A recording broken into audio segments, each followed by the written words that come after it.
몸은 하나인데 많은 지체가 있고 몸의 지체가 많으나 한 몸임과 같이 그리스도도 그러하니라.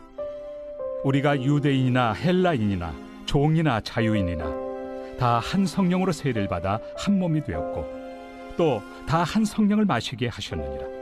몸은 한 지체뿐만 아니요 여럿이니 만일 발이 이르되 나는 손이 아니니 몸에 붙지 아니하였다 할지라도 이로써 몸에 붙지 아니한 것이 아니요 또 귀가 이르되 나는 눈이 아니니 몸에 붙지 아니하였다 할지라도 이로써 몸에 붙지 아니한 것이 아니니 만일 온 몸이 눈이면 듣는 곳은 어디며 온 몸이 듣는 곳이면 냄새 맡는 곳은 어디냐.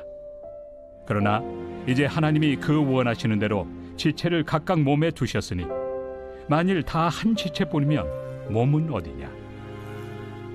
이제 지체는 많으나 몸은 하나라. 눈이 손더러 내가 너를 쓸 데가 없다 하거나 또한 머리가 발더러 내가 너를 쓸 데가 없다 하지 못하리라. 그뿐 아니라 더 약하게 보이는 몸의 지체가 도리어 요긴하고 우리가 몸에 덜 귀히 여기는 그것들을 더욱 귀한 것들로 입혀주며 우리 아름답지 못한 지체는 더욱 아름다운 것을 얻느니라. 그런즉 우리의 아름다운 지체는 그럴 필요가 없느니라. 오직 하나님이 몸을 고르게 하여 부족한 지체에게 귀중함을 더하사 몸 가운데서 분쟁이 없고 오직 여러 지체가 서로 같이 돌보게 하셨느니라. 만일 한 지체가 고통을 받으면 모든 지체가 함께 고통을 받고 한 지체가 영광을 얻으면 모든 지체가 함께 즐거워하느니라. 너희는 그리스도의 몸이요 지체의 각 부분이라.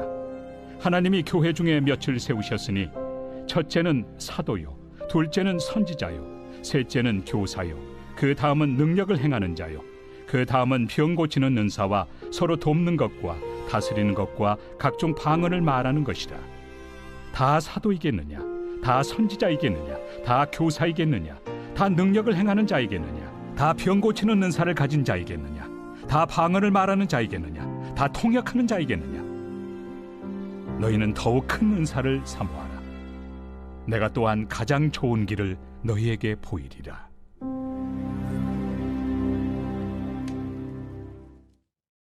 매일 성경과 함께하는 아름빛교회 말씀 묵상 아름빛 바이블 키트 시간입니다. 사랑하는 아름빛 성도님들, 하나님이 허락하신 복된 하루 보내시기를 축복하며 기도합니다. 2026년 6월 20일 토요일, 오늘 우리에게 주신 하나님의 말씀은 고린도전서 12장 12절부터 31절까지의 말씀입니다. 바울은 오늘 본문을 통해 몸과 지체의 비유를 사용하여 교회의 통일성을 설명합니다. 지체는 서로 다르지만 한 몸을 이루며 약해 보이는 지체가 더 요긴하고 존귀하다고 전합니다. 그리고 각 지체는 연결되어 있음을 말하고 있습니다. 본문 후반부에서는 건강한 공동체는 어떤 공동체인지를 지체를 통해 설명합니다. 먼저 바울이 이렇게 몸과 지체의 비유로 통일성을 표명하는 이유는 어떤 배경 속에서 등장하게 되었을까요? 앞서 12장 전반부에서는 성령의 은사들을 언급하는 본문을 다루었습니다. 성령의 은사들은 너무나도 다양하죠. 어떤 사람은 지혜의 말씀을, 어떤 사람은 지식의 말씀을, 어떤 이는 병 고치는 은사 등 성령의 은사는 각 사람에게 부어져 다양한 은사를 통해 예수 그리스도를 전하고 하나님을 높입니다. 고린도 교회는 은사가 많았지만 건강하지는 못했습니다. 하나님이 주신 은사를 가지고 서로 비교하고 경쟁했습니다. 어떤 사람은 자신을 높였고 어떤 사람은 스스로를 작게 여겼습니다. 예를 들어 방언을 하는 이들은 병 고치는 은사를 받은 이보다 자신을 우월하게 여기기도 했고, 방언 토경을 하는 은사를 가진 자들은 다른 이들보다 자신을 더 중요하게 여기기도 했던 것이죠. 하나님께서는 각 사람에게 성령의 은사를 부어주셨음에도 각 사람들은 서로를 비교하면서 자기 자신을 우월한 자리로 높였던 것입니다. 이러한 배경 속에서 오늘 본문의 내용을 세 단계로 나누어서 보고자 합니다. 먼저, 모든 지체는 중요합니다. 바울은 몸의 비유를 통해 각 지체가 높고 낮음이 없고 하나님은 그 어느 지체도 불필요하게 만들지 않으셨다고 말합니다. 역할은 달라도 중요하지 않은 지체는 없다고 말이죠. 바울은 몸의 각 지체를 다루기 전에 먼저 교회 안의 차별이라는 문제를 다루는데요. 당시 로마 사회에서도 몸과 지체의 비유가 사용되곤 했었습니다. 하지만 바울은 그 비유를 통해 계급을 정당화한 것이 아니라 오히려 유대인, 헬라인, 종과 자유인이 모두 한 성령 안에서 하나라고 선언합니다. 13절의 말씀입니다. 우리가 유대인이나 헬라인이나 종이나 자유인이나 다 한 성령으로 세례를 받아 한 몸이 되었고 또 다 한 성령을 마시게 하셨느니라. 교회 안에는 사람을 나누는 인종적, 문화적, 사회적 차별은 존재하지 않습니다. 하나님께서는 믿음에 이른 모든 사람에게 성령을 부어주시죠. 성령님께서는 인종, 성별, 문화 등으로 차별하지 않으십니다. 한 성령으로 세례를 받아 예수를 따르는 사람들은 한 분이신 성령, 같은 성령에 의해 한 몸의 일부가 되는 것이죠. 주목할 표현이 한 가지 있다면 세례를 받았다와 마시게 되었다의 표현을 보면 모두 수동태로 되어 있다는 점입니다. 다시 말해서 성령으로 하나 된 교회의 연합은 인간의 자격이나 성취가 아니라는 것입니다. 하나님께서 주권적으로 행하신 은혜의 결과인 것이죠. 그렇기에 성령 안에서 모든 지체는 동등하고 누구도 영적인 우월감을 가질 수 없는 것입니다. 이 연합은 인간이 합의해서 생긴 것이 아닙니다. 성령의 능력으로 이루어진 하나님의 불가항력적인 일인 것이죠. 하나님께서 부어주신 성령의 은사에 대해 고린도 교회가 추구하던 잘못된 모습을 다음과 같이 말합니다. 만일 온 몸이 눈이면 듣는 곳은 어디며 온 몸이 듣는 곳이면 냄새 맡는 곳은 어디냐. 고린도 교회 사람들은 모두가 신령한 자가 되어서 방언과 같은 특정한 은사를 갖기 원했지만 바울은 모든 지체가 동일한 기능을 행한다면 그것은 건강한 몸이 아니라 기형적인 몸에 불과하다고 전합니다. 방언을 하는 사람도 중요하고 방언을 통역하는 사람도 중요하며 병 고치는 은사를 가진 사람도 중요하고 말씀을 가르치는 자도 중요하다고 강조하는 것입니다. 그 어느 것도 우열이 없다고, 각자가 다 하나님이 주신 은사이기에 모두가 다 중요하다고 말하는 것입니다. 각 지체가 모두 절대평가 안에서 모두 뛰어남을 인정받고 있는 것입니다. 서로가 서로를 비교하며 상대평가를 하면서 내리는 그런 상황이 아니라는 것이죠. 모두가 같은 것이 좋아 보일지는 모르지만 획일성이라는 것은 그 기능이 마비되게 하고 몸을 죽게 만드는 것입니다. 그리고 바울이 오늘 본문을 통해 이야기하고자 하는 두 번째는 모든 지체는 연결되어 있다는 것입니다. 바울이 강조하는 또 한 가지는 한 지체가 다른 지체들에서 분리되는 것을 경고합니다. 지체는 중요할 뿐 아니라 서로 연결되어 있다고 말합니다. 손이 몸에서 떨어져 나와 혼자 살아갈 수 있을까요? 발이 몸에서 분리되어 제 역할을 할 수 있을까요? 불가능합니다. 지체의 생명은 몸에 붙어 있을 때 유지됩니다. 성도도 마찬가지입니다. 하나님께서는 우리에게 은사를 주셨지만 그 은사를 나 혼자 사용하도록 주신 것이 아닙니다. 교회를 세우고 다른 지체를 섬기도록 주셨습니다. 그래서 바울은 분쟁이 아니라 서로 돌보라고 말합니다.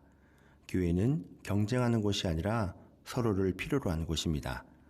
바울이 오늘 본문을 통해 강조하고자 하는 마지막은 그래서 모든 지체는 함께 울고 함께 웃어야 한다는 점입니다.